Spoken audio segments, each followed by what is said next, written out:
Hare Krishna, Radhe Radhe everyone. I hope all of you are doing well.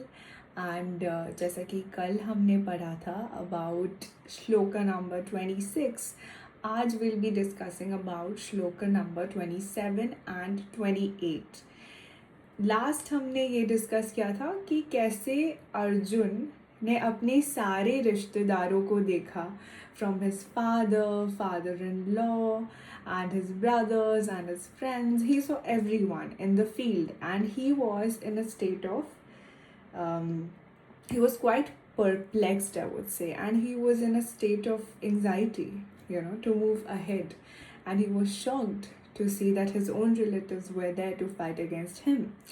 Now what happens is, in the next text, in text number 27, that is Shloka 27, it goes like, Tan samikshya sakanteya sarvan bandhu avastitan kripaya paraya vishto visidan idam abrivit, which means, जब कुंती पुत्र अर्जुन ने मित्रों तथा संबंधियों की इन विभिन्न श्रेणियों को देखा तो वह करुणा से अभिभूत हो गया और इस प्रकार बोला. So when he saw everyone, he got overwhelmed and anxious, not because he was weak. He became that way because he was very compassionate. He had so much of empathy in his heart that he could see the sort of destruction this is going to bring. And now Arjuna, what he says later, comes in Shloka number 28, which goes like,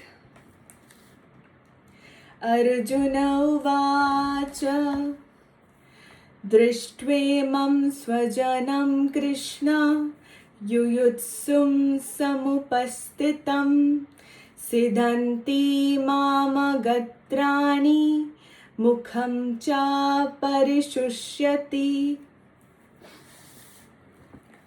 which means, Arjun ने कहा, हे कृष्ण, इस प्रकार युद्ध की इच्छा रखने वाला अपने मित्रों तथा संबंधियों को अपने समक्ष उपस्थित देखकर मेरे शरीर के अंग कांप रहे हैं और मेरा मुंह सूखा जा रहा है. यथार्थ भक्ति से युक्त मनुष्य में वे सारे सद्गुण रहते हैं जो सत्पुरुषों या देवताओं में पाए जाते हैं, जबकि अभक्त अपनी शिक्षा तथा संस्कृति के द्वारा भौतिक योग्यताओं में चाहे कितना ही उन्नत क्यों न हो, इन ईश्वरीय गुणों से विहीन होता है. अतः स्वजनों, मित्रों तथा संबंधियों को युद्ध भूमि में देखते ही अर्जुन उन सबों के लिए करुणा से अभिभूत हो गया जिन्होंने परस्पर युद्ध करने का निश्चय किया था. जहाँ तक उसके अपने सैनिकों का संबंध था, वह उनके प्रति प्रारंभ से दयालु था, किंतु विपक्षी दल के सैनिकों की आसन मृत्यु को देखकर वह उन पर भी दया का अनुभव कर रहा था. और जब वह इस प्रकार सोच रहा था तो उसके अंगों में कंपन होने लगा और मुंह सूख गया. उन सबको युद्धाभिमुख देखकर उसे आश्चर्य भी हुआ. प्रायः सारा कुटुंब अर्जुन के सगे संबंधी उससे युद्ध करने आए थे. यद्यपि उसका उल्लेख नहीं है, किंतु तो भी सहज अनुमान लगाया जा सकता है कि न केवल उसके अंग कांप रहे थे और मुंह सूख रहा था, अपितु वह दयावश रुदन भी कर रहा था. अर्जुन में ऐसे लक्षण किसी दुर्बलता के कारण नहीं, अपितु हृदय की कोमलता के कारण थे, जो भगवान के शुद्ध भक्त का लक्षण है. अतः कहा गया है, यस्ता यस्ति भक्ति भर्गवस्त्य सर्वे गुणेश्वर्य समस्ते सुरा हरा भक्तिश्च कुतो महद्गुणा मनोरथे नास्ति धावतो बहि. Guys, excuse my pronunciation, I'm trying. जो भगवान के प्रति अविचल भक्ति रखता है उसमें देवताओं के सद्गुण पाए जाते हैं, किंतु जो भक्ति वेदांत नहीं है उसके पास भौतिक योग्यताएं ही रहती है जिनका कोई मूल्य नहीं होता.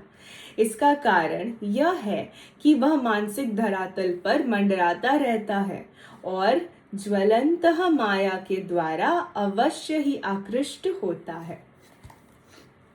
So this one was a long shloka. Now the whole, the yuddha and the whole teaching of Mahabharata starts from this shloka. So what it means is, Arjuna, when he saw all his friends and relatives, he got anxious, and he got anxious out of compassion and empathy, not out of fear, not out of the fact that he was weak. He was not. He was a very strong warrior. Then what happens is, seeing his friends, relatives, family, everybody ready to fight, he started feeling shiver in his body, like his body started to quiver, and then his mouth dried up. This was because he could sense the sort of destruction that this whole war was going to bring to so many lives from both the sides. Then what happens is, there are two types of people that some of them are devotees. One side is devotees and the other side is non-devotees. So the devotees, whoever is a genuine devotee of God, and by that I don't mean the people who just do puja without shraddha. It is not about the rituals. It is more about the connection with heart. When you have a connection with heart, the way you look up to God, the way you preach and follow God's sayings, that is what a devotee does.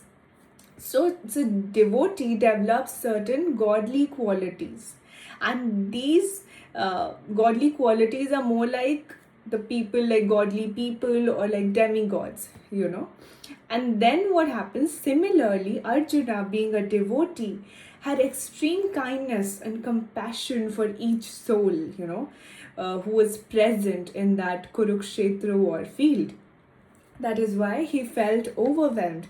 He felt compassionate for everyone because he was scared that their death, will be caused if I start fighting. So he did not want anything for himself.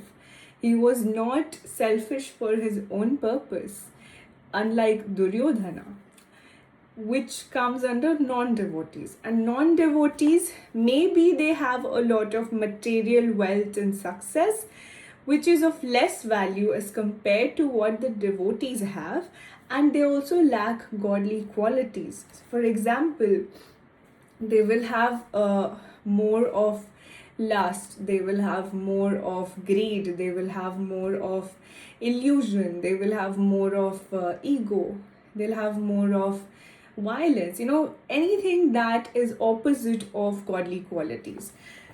So they are only attracted by shiny material stuff, which is Maya, right? And they are still sleeping in the womb of Maya.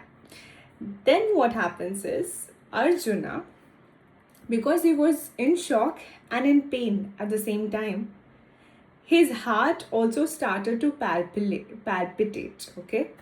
He was in pain and he was feeling the devastation that is about to come.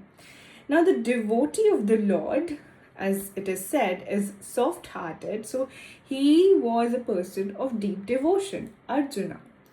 Now he also had qualities like demigod.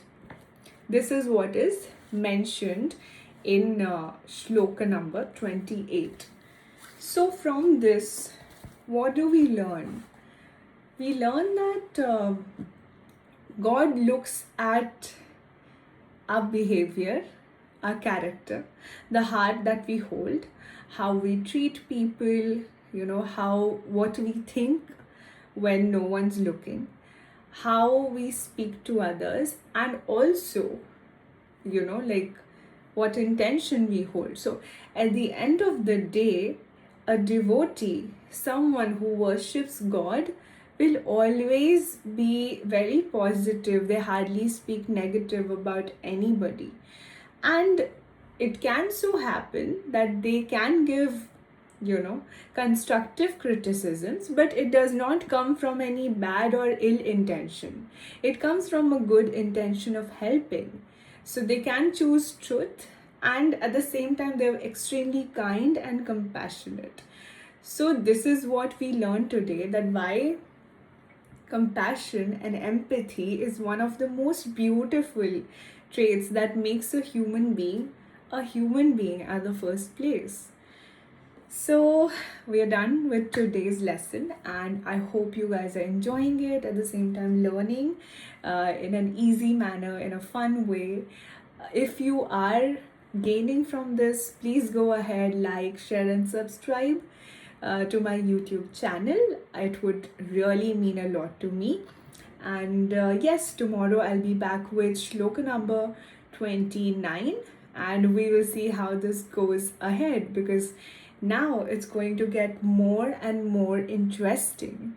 As we move ahead, the real wisdom of Bhagavad Gita is going to flow, and it's going to be fun. So stay tuned, and till then, take care of yourself. Radhe Radhe, Hare Krishna.